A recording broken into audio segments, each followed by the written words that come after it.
제가 그득그득 말씀드리지만 복은 간접적으로 하나님께서 주셔요. 복을 따라가면 복을 얻지 못합니다. 복이 항상 어떤 목적어를 꾸미는 형용사로 따라 나와요. 그래서 복이 꾸미는 그 목적어를 우리가 취할 때 복을 취할 수 있는 것입니다. 이 복이 항상 뭐와 따라 나오냐 하면 말씀과 함께 따라 나와요. 시편 1편에서는 복 있는 자는 율법을 주야로 묵상하는 자다. 계시록에 보면 말씀을 읽는 자와 지키는 자가 복이 있다. 또 복이 하나님의 이 교회 성전 건축과 함께 따라 나오죠.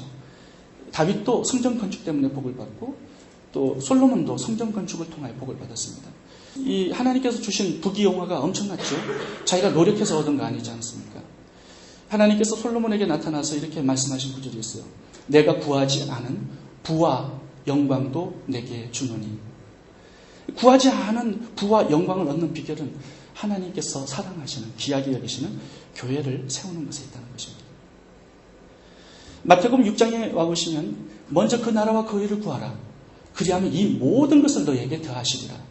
세상 사람들이 추구하는 이 모든 세상의 축복들을 누구에게 주시느냐? 그 나라를 세우는 자. 그 나라를 세우기 위해서 하나님의 말씀을 실천하는 의로운 사람들에게 주시겠다는 거예요. 그러니까 복을 따라가면 복을 얻지 못합니다. 복이 목적하는 그 목적어를 우리가 취해야 돼요. 오늘 본문을 보시면 하나님께서 어디에서 축복을 주시느냐 하면 세겜 땅에서는 저주밖에 없었어요. 그 베델로 올라가라는 거예요.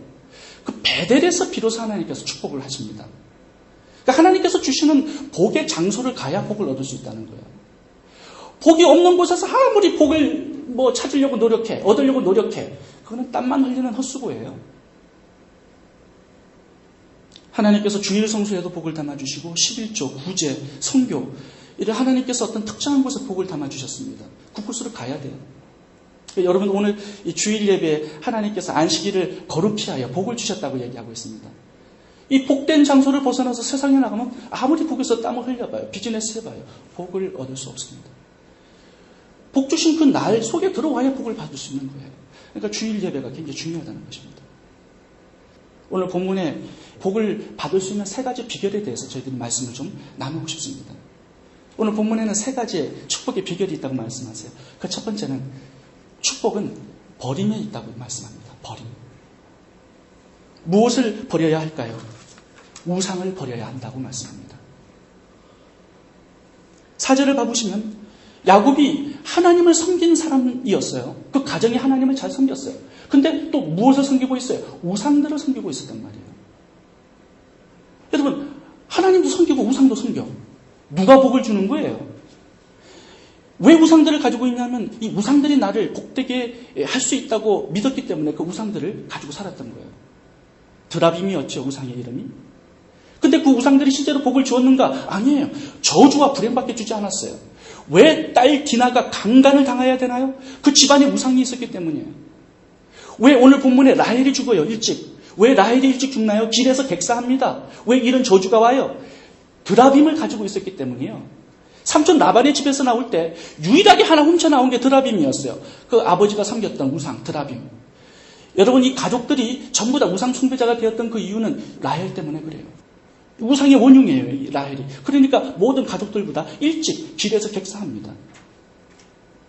자식들은 다 살인자가 되고요.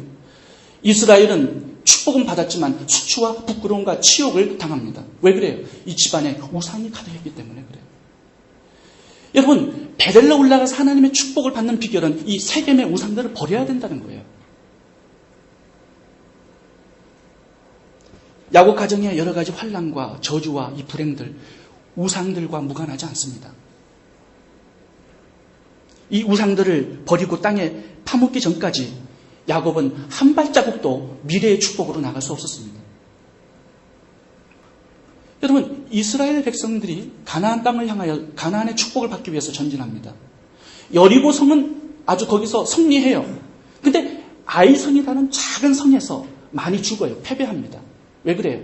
아간이 하나님께서 하지 말라고 한 그 물건들을 훔쳐나와요. 외투 한 벌, 은금 5개를 훔쳐나와요. 그 죄를 놔두고 아무리 전준해보세요. 한 발자국도 움직일 수 없어요. 미래로 나갈 수가 없었어요. 아이성에 잡혀가지고 꼼짝 못합니다. 아가니를 죽여서 땅에 파묻었을 때 아이성과 함께 계속적으로 가나안 땅의 축복까지 전진할 수가 있었던 거예요. 여러분들이 미래의 축복을 향하여 나아갈 수 있는 그 비결은 여러분들을 묶고 있는 이 죄, 우상들을 자꾸 버려나가는 데 있는 것입니다. 버림을 통하여서 얻음이 오는 거예요. 잘 버리면 잘 얻을 수가 있어요. 하나님의 축복을. 근데 여러분, 눈에 보이는 우상은 참 치우기 쉬워요. 이런 부적이라든가 이런 어떤 이 물건이라든가 이런 것들은 땅에 파묻기가 참 쉬워요. 그런데 보이지 않는 이 우상들, 이것이 아주 우리를 힘들게 하는 거예요. 우상은 보이는 우상이 있고 보이지 않는 우상이 있어요. 여러분, 이 야곱의 가족들이 보이는 드라빔의 우상은 다 땅에 파묻습니다. 기고리도 다 땅에 파묻어요. 근데 보이지 않는 이 마음에 숨겨둔 우상은 어떻게 버릴 수 있느냐 이 말이에요. 야곱이 우상이 있었어요. 이 야곱은 재물에 대한 욕심이 남달랐던 사람이에요. 그 재물을 탐욕했기 때문에 세겜에 머물렀던 거예요. 하나님 베들로 가라 하는데 가지 않았어요. 왜요? 이 세겜이 무역의 중심지였고 상업의 중심지였어요. 여기 있는 한 돈을 많이 벌 수 있었단 말이에요. 그래서 세겜에서 10년간의 세월을 보낸 거예요. 거부가 되었을 거예요. 근데 여러분, 하나님의 말씀 중에 골로새서 3장 5절을 보시면 탐심은 우상 숭배니다라는 말씀이 있어요. 우리 마음에 어떤 욕심이 있는 한 하나님께서 들어오실 수가 없다는 거예요. 그게 우상이고 하나님이기 때문에 어떤 욕심과 탐심이 있는 한 그 욕심에 사로잡히고 묶여서 하나님과 상관없는 인생이 된다는 거예요. 마태복음 6장에서 이렇게 말씀합니다. 한 사람이 두 주인을 섬길 수 없나니 하나님과 재물을 겸하여 섬길 수 없다고 말씀하세요. 그러니까 재물에 대한 욕심이 하나님과 같은 역할을 한다는 거예요. 우리의 삶 속에. 우상이라는 거죠. 이 골드가 아주 무섭습니다. 야곱을 사로잡았던 우상이었어요. 여러분, 주일 성수도 마찬가지예요. 주일날 예배 안 드리고 나가서 가게 문을 열면 한 5,000불에서 10,000불을 더 벌을 수가 있어요. 여러분, 이 욕심이, 이 탐심이 우상이에요. 그 우상을 마음속에 두고 있는 한 아무리 비즈니스를 해보세요. 10년, 20년이 지나면 다 빠져나가요, 축복들이. 우상은 복을 가져다 오는 게 아니라 저주와 불행을 불러오는 거예요. 여러분, 눈에 보이지 않는 이 재물에 대한 욕심, 골드, 이거 갖다 버려야 돼요. 두 번째 눈에 보이지 않는 우상이 있어요. 그것은 걸, 여자에 대한 이 성적 욕심. 이거 대단한 겁니다. 삼손이 그래서 무너졌고 다윗도 무너졌고 솔로몬도 그래서 무너졌어요. 솔로몬 같은 경우는요, 하나님의 축복을 무지 많이 받았던 사람이에요.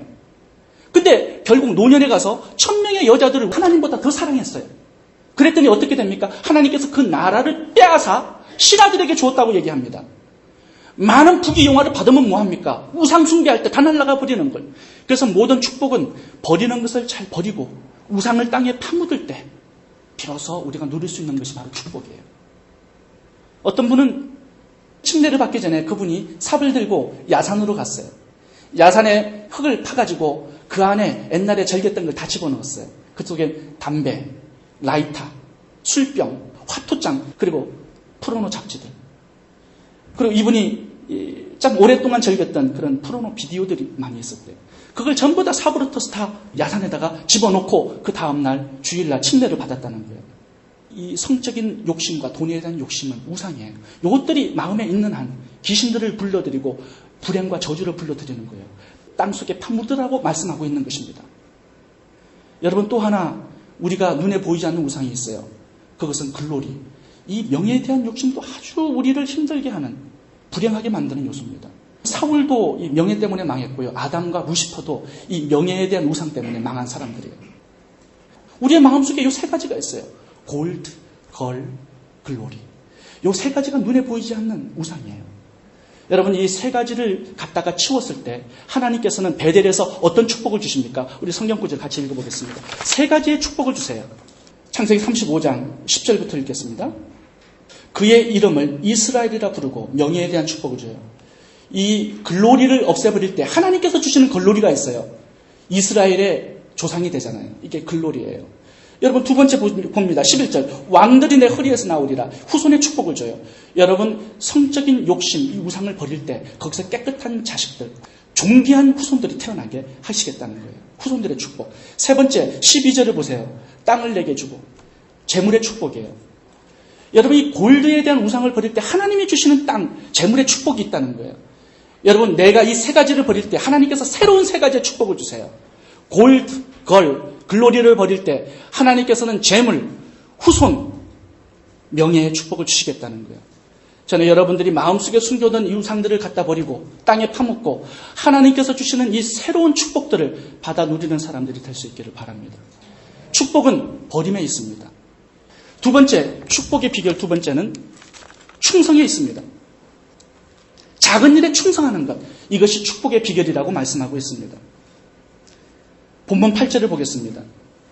8절에 보시면 리브가의 유모 드보라가 죽는 이야기가 나옵니다. 이 드보라는 어떤 사람이었나요? 리브가가 시집을 올 때 따라 나왔어요. 그리고 평생 유모로 리브가를 섬겨요. 이삭 1세대를 섬겼을 뿐만 아니라 야곱 2세대를 지속적으로 섬겼어요. 여러분, 이 유모라는 직분은 천한 직분이에요. 아무도 관심을 가져주지 않는 허드렛 일을 하는 아주 무시당할 수 있는 사명이었어요. 근데 하나님께서 이 사명을 드보라에게 맡겨주셨을 때 2세대에 걸쳐서 충성하고 헌신했다는 것입니다. 드보라는 자신에게 맡겨진 작은 일에 충성하고 헌신했어요. 이 드보라의 충성과 헌신을 하나님께서 기쁘게 받으셨다는 거예요. 하나님께서는 영광을 받으시고 그 여인을 축복해 주셨는데 어떤 축복을 주세요? 성경에 이름이 기록되어 나와요. 여러분, 유모가 성경에 이름이 기록되어 기념이 된다는 것은 있을 수 없는 일입니다. 그 당시에. 그리고 이 사람은 여자예요. 그 당시의 시대장이 여자는 숫자에도 치지 않는 아주 하찮은 대상으로 놓았습니다. 근데 이 여자가 성경에 이렇게 기록되어서 기념이 되어 나와요. 어마어마한 일이에요. 그리고 세 번째, 여기 봐보시면 그 여자가 죽은 장지를 기념합니다. 그 장지에 상수리 나무가 있었어요. 그 상수리 나무의 이름을 거기서 지어줘요. 알름 나굿. 알름은 상수리 나무고요. 나굿은 눈물이에요. 눈물의 상수리 나무. 얼마나 가족들이 이 여인의 헌신과 봉사를 감사했으면, 가치 있게 여겼으면 얼마나 통곡했는지, 얼마나 슬펐는지, 그분의 헌신과 충성을 너무 감사했다는 거예요. 가치 있게 여겼다는 거예요.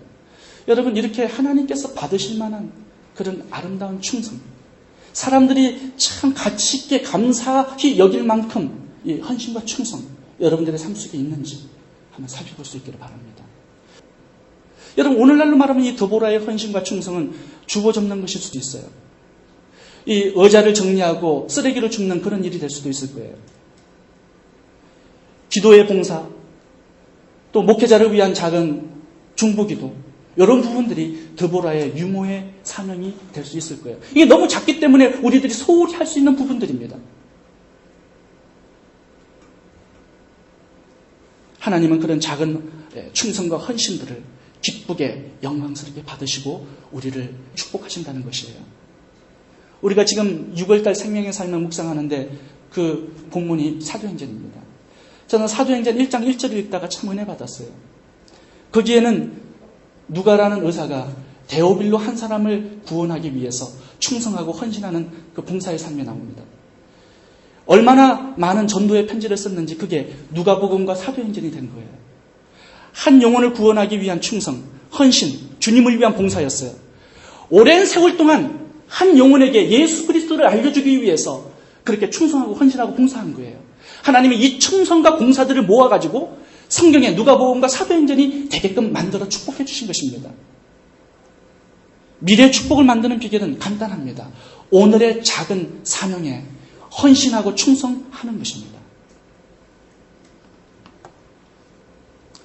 제가 신학교 시절에 필독 도서 중에 하나가 하나님의 임재 연습이라는 책이 있어요. 로렌스 형제라는 분이 쓴 책인데 굉장히 짧습니다. 이 하나님의 임재 연습, 이 책이 많은 신학생들에게 굉장히 큰 도전을 줘요. 어떤 부분에 도전을 주냐 하면 이 로렌스 형제는 2차 대전 때 전쟁이 끝난 다음에 수도원으로 들어가요. 그 수도원에서 참 훌륭한 수도사가 되기를 원해서 들어갔는데 그 수도원장이 이 로렌스 형제에게 처음에 맡긴 일이 뭐냐면 밥하고 설거지하는 일이었어요. 몇 년간 일하면 좀 바꿔줘야 되는데 안 바꿔줘가지고 평생 수도원에서 로렌스 형제가 했던 일이 밥하고 설거지하는 일이었습니다. 맨 처음에는 막 원망불평에다가 화를 냈어요. 근데 일을 하다 보면서요, 하나님께서 주신 이 밥하는 거와 설거지하는 것, 이것을 통해서 다른 수도사들을 섬기는 것, 이것이 얼마나 귀한 사명인지를 깨닫고 그게 헌신하고 충성했다는 거예요. 근데 이 사람이 오랫동안 그 일을 하면서 하나님의 임재를 경험해요. 그 하나님의 임재한 그 경험을 책으로 쓰는 것이 하나님의 임재 연습이라는 책이에요. 여러분들에게 맡겨주신 작은 사명들이 있을 거예요. 마태복음 25장에 보시면 마지막 심판 때에 칭찬하시는 것은 단 한 가지였어요. 모든 종들에게 똑같이 칭찬해요. 충성했다, 착했다, 이거예요. 뭐 큰 사명을 감당했다, 이게 아니에요. 여러분들에게 맡겨주신 작은 일들이 있을 거예요. 그 작은 일에 드보라처럼 충성하고 지속적인 헌신을 드리세요. 이것이 하나님께서 여러분들을 복된 미래로 이끄시는 비결이 될 것입니다. 여러분 큐티도 열심히 하세요. 기도도 열심히 하세요. 예배 열심히 하세요. 이게 작은 일 맡겨주신 거예요. 이런 작은 것들에 우리가 충성할 수 있다면 하나님 맡겨주신 큰 일에도 언젠가 충성할 수 있는 기회가 반드시 올 것입니다. 두 번째 축복의 비결은 작은 일에 충성하는 것에 있습니다. 세 번째 축복의 비결은 우리의 언어에 달려 있습니다. 언어. 여러분, 이 언어는 이 창세기를 이렇게 오면서 참 많이 주제로 다룬 것 같아요. 오늘 한 번 더 주제를 다루겠습니다. 오늘 본문에는 드보라가 죽어요. 그 다음에 라헬이 또 죽습니다. 근데 라헬이 18절에 보시면 라헬이 죽기 전에 아들을 하나 낳아요. 그 아들이 베냐민이에요. 근데 아이를 낳다가 너무 화가 났어요. 잘못되어가지고 아기가 나오는데 이 라헬이 지금 죽는 거예요. 아기 낳다가 많이 죽잖아요. 이제 길에 여행 도중에 객사를 하는 거예요. 너무나 억울한 거예요. 너무 화가 났어요. 그 아기가 태어났는데 죽기 전에 이름을 갖다가 베노니라고 지은 거예요. 베노니는 뭐냐 하면 벳은 아들이에요. 노니는 슬픔이에요. 슬픔의 아들이라고 이름을 지은 거예요. 여러분 이름 잘 지었나요? 이름 너무나 못 지은 거예요. 슬픔의 아들이라고 지으면 그 슬픔이 평생 그의 인생을 따라다니지 않겠어요? 어떻게 밝고 아름다운 미래의 축복으로 나아갈 수 있겠어요? 늘 슬픔이 따라붙는데. 근데 그 옆에 야곱이 있다가 아니 여보, 아니 이름을 왜 그딴 식으로 지어? 그러면서 베노니를 베냐민으로 바꿔놨어요. 베냐민은 능력의 아들이라는 뜻이에요. 현실은 슬픔이에요. 그러나 야곱은 어떻게 이름을 지어 불러요? 미래의 소망과 미래의 믿음을 가지고 불러요. 하나님의 능력을 받아서 하나님께 능력 있게 쓰임받는 아들이 되고 싶습니다. 믿음을 가지고 그 아들의 이름을 지어줍니다. 여러분, 현실은 이렇게 슬픔이고 고난이고 역경일 수 있어요. 그렇지만 그렇게 이름을 불러 지어주면 안 된다는 거예요. 믿음을 가지고 소망을 가지고 하나님께서 축복하실 미래를 바라보면서 말을 하고 상대방의 이름을 불러주고 그렇게 축복해줘야 된다는 거예요.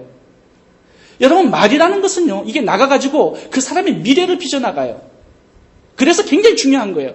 파괴적일 수도 있고 또 생산적이고 창조적일 수도 있어요. 우리의 말에 따라서 미래가 그렇게 바뀐다는 거예요.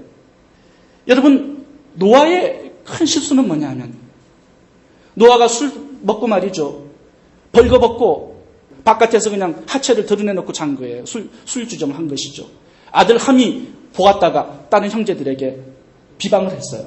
그걸 술 깨어난 다음에 노아가 보고 화가 난 거예요. 그러니까 저주를 퍼부은 거예요. 함, 일로 와. 너는 저주를 받아서 가나안의 종의 종이 될지어다. 이렇게 저주를 퍼부은 거예요. 그 미래가 나아가서 오늘의 아프리카가 된 겁니다. 너무나 가난해요. 너무나 저주받는 땅이에요. 너무나 비참한 현실을 살고 있어요. 누가 만들어냈어요? 노아의 저주가 만들어낸 거예요. 말은 한 번 나가면 없어지지 않아요. 누군가에게 붙고 내 삶 속에 붙어 나와요. 여러분, 민수기 14장을 보시면 이스라엘 백성들이 계속 원망불평합니다. 먹을 것이 없어서 물이 없어서 계속 원망불평이에요. 그 뭐가 나와요? 불뱀이 나와가지고 따라붙어요. 불뱀이. 다 물려 죽어요. 원망불평 말 한 번 잘못했다가 40년 광야에서 다 죽어요. 말은 죽음을 불러오기도 합니다. 저주를 불러오기도 합니다. 그렇지만 아름답고 복된 미래의 축복을 불러오기도 해요. 여러분, 그래서 야고보서에 보시면 제가 거기도 적어뒀지만 배가 키 하나로 움직여요. 왼쪽으로 틀면 왼쪽으로 가고 오른쪽으로 틀면 오른쪽으로 가게 되는 거예요. 말이 나가서 우리의 인생이 그렇게 나가게 된다는 것입니다. 우리가 말을 이렇게 하면 이렇게 나가요. 이렇게 하면 이렇게 나가는 거예요.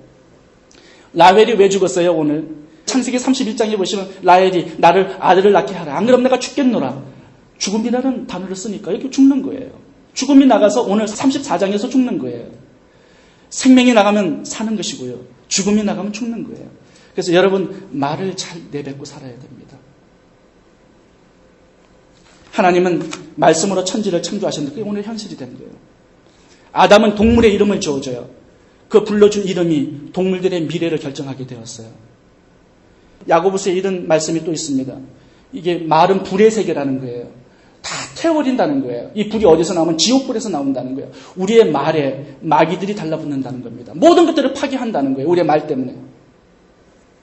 무릇 더러운 말은 너희 입에서도 내지 말라고 말씀하세요. 왜냐하면 더러운 말을 내면 더러운 귀신들이 들러붙기 때문에 그래요. 아름다운 말을 하면 아름다운 주님께서 함께 하세요. 그러니까 말은 영적인 세계를 불러오는, 그래서 아름다운 미래의 축복을 만들어내는 비결입니다. 아름다운 말들을 하면서 살아야 합니다. 루즈벨트가 참 미국의 사선 대통령이에요. 그런 사람이 없었습니다. 이 루즈벨트의 아내가 엘레나라는 여자인데 20대 시집을 와가지고 6명의 아이를 낳았어요. 6명의 아이를 낳다가 한 명이 어느 날 죽었어요. 근데 그 죽은 날 하나님께 이렇게 기도했다는 거예요. 하나님, 아직도 사랑할 5명의 아이를 남겨주심을 감사합니다. 얼마나 복된 말이에요. 나중에는 이 루즈벨트가 관절염이 와가지고 다리가 말라가는 병이 걸렸어요. 결국 쇠붙이를 다리에 대어가지고 휠체어를 타고 다니는 사람이 된 거예요. 불구자가 된 거예요. 그 루즈벨트 대통령이 이제 아내에게 질문을 했어요. 여보, 내가 불구자가 되었는데 이래도 나를 사랑하고, 이렇게 물어봤어요. 엘레나가 이런 대답을 해줬어요. 여보, 내가 사랑한 것은 당신의 다리가 아니에요. 당신의 아름다운 인격과 하나님을 향한 헌신의 삶을 내가 당신을 사랑한 이유예요. 그 얘기를 듣고 루즈벨트가 굉장히 힘을 얻었다고 그렇게 기록해 놓았습니다. 대통령이 되어요. 사선 대통령이 돼요. 미국의 경제의 공황을 아름답게 해결한 아주 위대한 대통령이 되었습니다. 저는 아내의 말 한마디가 이 루즈벨트 남편의 인생을 살려놓았다고 생각해요. 불구자가 되면 침체되거든요. 여러분, 아내의 말 한마디를 가지고 남편을 힘있게 하고 살려놓는, 가정을 살려놓는 그런 지혜로운 여인들이 될 수 있기를 바랍니다. 저는 마지막으로 오늘 이혜인 수녀의 말을 위한 기도라는 이 시를 여러분들에게 들려드리고 마칠까 합니다. 여러분 잘 들으시고 묵상해 보시면 좋겠습니다. 참 아름다운 시더라고요. 말을 위한 기도, 이혜인. 내가 이 세상에 태어나 수없이 뿌려놓은 말들의 씨들이 어디서 어떻게 열매를 맺었을까 조용히 헤아려 볼 때가 있습니다. 무심코 뿌린 말의 씨라도 그 어디선가 뿌리를 내렸을지 모른다고 생각하면 왠지 두렵습니다. 더러는 허공으로 사라지고 더러는 다른 이의 가슴 속에서 좋은 열매를 또한 언짢은 열매를 맺기도 했을 언어의 나무.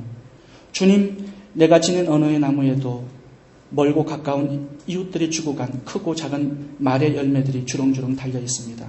둥근 것, 모난 것, 밝은 것, 어두운 것, 향기로운 것, 반짝이는 것. 그 주인의 얼굴은 잊었어도 말은 죽지 않고 살아서 나와 함께 머뭅니다. 살아있는 동안 내가 할 말은 참 많은 것도 같고 적은 것도 같고, 그러나 말이 없이는 단 하루도 살 수 없는 세상살이. 매일매일 돌처럼 차고 단단한 결심을 해도 슬기로운 말의 주인이 되기는 너무나 어려운지, 날마다 내가 말을 하고 살도록 허락하신 주님, 하나의 말을 잘 탄생시키기 위하여 먼저 잘 침묵하는 지혜를 깨치게 하소서. 해프지 않으면서 풍부하고 정박하지 않으면서 유쾌하고 과장하지 않으면서 품위 있는 한마디의 말을 위해 때로는 진통 겪는 어두움의 순간을 이겨내게 하소서. 참으로 아름다운 언어의 집을 짓기 위해 언제나 기도하는 마음으로, 돌을 닦는 마음으로 말을 하게 하소서. 언제나 진실하고 언제나 때에 맞고 언제나 책임있는 말을 갈고 닦게 하소서. 내가 이웃에게 말을 할 때는 하찮은 농담이라도 함부로 짓거리지 않게 도와주소서. 좀 더 겸허하고 좀 더 인내롭고 좀 더 분별 있는 사람의 말을 하게 하소서. 내가 어려서부터 말로 저지른 모든 잘못, 특히 사랑을 거스르는 비방과 오해의 말들을, 경솔한 속담과 편견과 위선의 말들을 용서하소서. 주님, 나날이 새로운 마음, 깨어있는 마음, 그리고 감사한 마음으로 내 언어의 집을 짓게 하시어 해처럼 환히 빛나는 삶을 당신의 은총 속에 이어가게 하소서. 기도하겠습니다.